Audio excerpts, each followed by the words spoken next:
Hello guys, Andrew here. Welcome back to Drew Tutorial. And in this video, I'm going to show you how to add an additional email address to your GitHub account here. So once you're inside GitHub, simply go ahead and click on your account on the upper right and click on settings. Now under the settings, you want to scroll down a bit to the left hand side, and here you want to go ahead and click on email.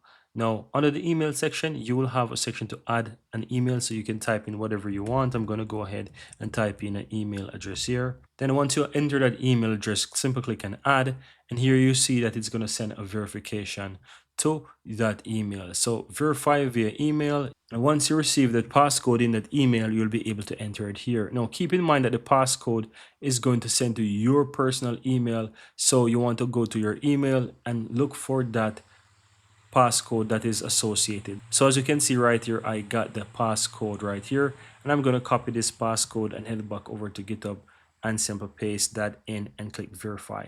So that's pretty much it. And as you can see right here, I have this email. Now, once you do that, you realize that this is just the first phase. It's going to say unverified.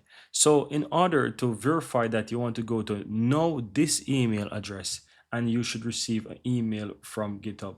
I'm going to show you what that email look like. It's going to look something like this.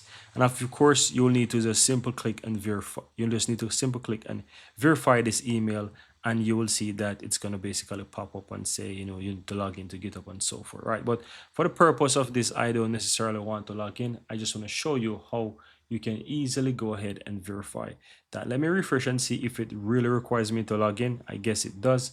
Now, once you sign in into the GitHub account, guys, of the second account and complete that process, it's going to change from unverified to verified email address. But that's all that you have to do. First step, go ahead and enter the email address.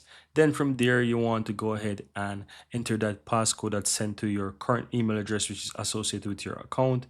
Then it will go ahead and now trigger and send the email address of the verification to this new email address, and from there you need to sign in.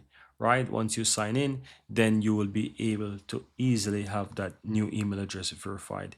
And once that email is verified, guys, you have option to basically switch to primary email, because as you can see, this one is no send primary, but once this is verified, you can switch to what is the primary email address and so forth. Right, so keep that in mind as well. And that's pretty much it. Very easy and very simple.